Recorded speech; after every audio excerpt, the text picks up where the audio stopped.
मैं हूं प्रकाश चंद्र होता। छत्तीसगढ़ में सन 2001 को राजधानी में एक हत्या हुई थी।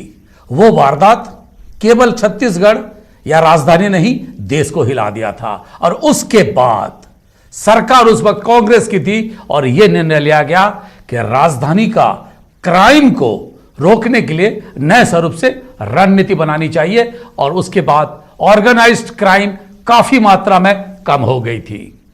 अगर हम अपहरण की बात करें, भिलाई में वैध अपहरण, बिलासपुर में प्रधानमंत्री ग्राम सड़क योजना के जो अधिकारी थे उनके अपहरण, या फिर बच्चों को, बाकी लोगों को अपहरण करके बिहार से छत्तीसगढ़ में, विशेषकर भिलाई रायपुर में जिस तरह से एक उद्योग स्थापित करने के प्रयास की जा रही थी, उसको भी तोड़ा गया और लोग उसको लेकर भी काफी खौफ पे थे। अगर बलात्कार की बात करें, महिलाओं पे अत्याचार की बात करें, तो कांकेर में जो घटना हुआ सबको हिला दिया। जिस तरह से एक हॉस्टल में किस तरह से ऑर्गेनाइज्ड रूप से यह क्राइम होता था, उसको लेकर देश भर में छत्तीसगढ़ की बदनामी हुई। उसके बाद सबको सजा हुआ। लेकिन ना अपहरण रुक रहा है, ना हत्याएं रुक रही है, ना इस तरह की वारदातें जो महिलाओं को लेकर है वो रुक रही है। और स्थिति अब ऐसी है कि राजधानी के हृदय स्थल पे, जहां बड़े बड़े लोग रहते हैं, पुलिस अधिकारियों का जहां पे दफ्तर है, वहां पे एक आदमी चश्मा खरीदने जाता है। आज सामने वाला बोलता है दुकानदार 700 रुपया, आदमी बोलता है सड़क छाप चश्मे का इतना दाम। उसी पे चाकू से गोद कर जो आदमी चश्मा खरीदना चाहता था उसको चश्मा बेचने वाले मार देते हैं। यही आरोप लग रही है। अगर यह सच है तो सवाल उठता है, क्या चश्मा बेचते थे या चाकू लेकर यहां पे दूसरे काम करते थे?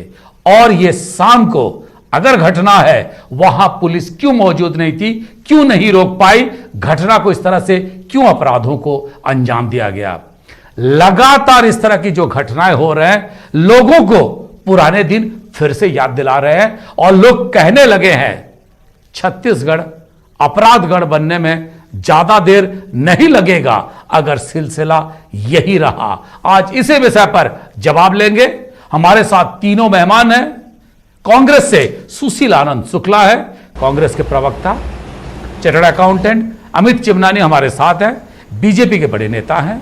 और साथ ही रवि भोई, जो ये सारे जो हत्याकांड हो, अपहरण हो, सारे चीजों को बहुत करीबी से देखे हैं, स्वयं एक पत्रकार होने के नाते इसको कवर किए हैं, वो भी हमारे साथ है।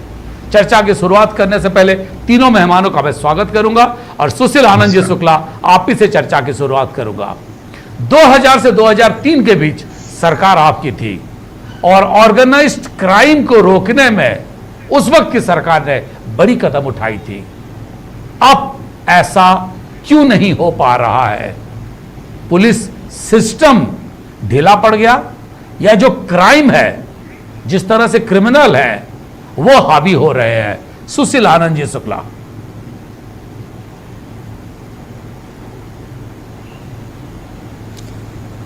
देखिए आदरणीय होता जी, निसंदेह कल जो घटना हुई है बेहद ही आपत्तिजनक है और इस प्रकार की घटनाएं सभ्य समाज में सर्वथा अस्वीकार हैं।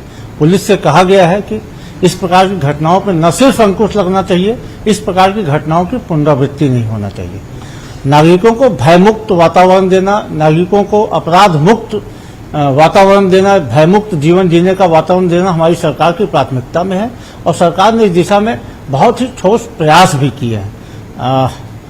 आप देखेंगे कि किस प्रकार से हमारी सरकार आने के बाद ये जो एनसीआरबी ने जो पिछले वर्ष के जो आंकड़े जारी किए, पिछले 5 वर्ष से जो तुलनात्मक आंकड़े इस वर्ष जारी किए हैं, उन सबको देखते हुए ऐसा आप बोल सकते हैं निसंदेह कुछ घटनाएं हुई हैं। और मैं इन आंकड़ों के माध्यम से इन घटनाओं की गंभीरता को कम नहीं करना चाहता, लेकिन जो आंकड़े एनसीआरबी ने जारी किए उसके हिसाब से 2019-20 में पिछले 2017 और 2019 में सुशील जी आंकड़े तो एक प्रतिबिंब है, पर मेरा उससे बड़ा सवाल है। भूपेश बघेल एक बड़े कड़क प्रशासक जाने जाते हैं।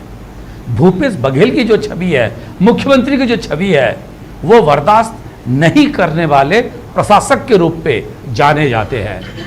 फिर इस तरह का अपराधी बेखौफ क्यों है?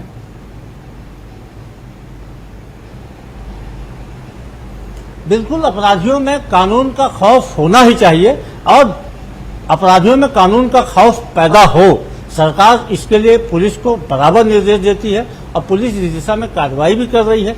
निसंदेह कुछ घटनाएं घटी हैं, लेकिन आप देखेंगे कि किस प्रकार से सरकार ने, हमारी सरकार आने के बाद इस प्रदेश में अपराध में कमी हुई है।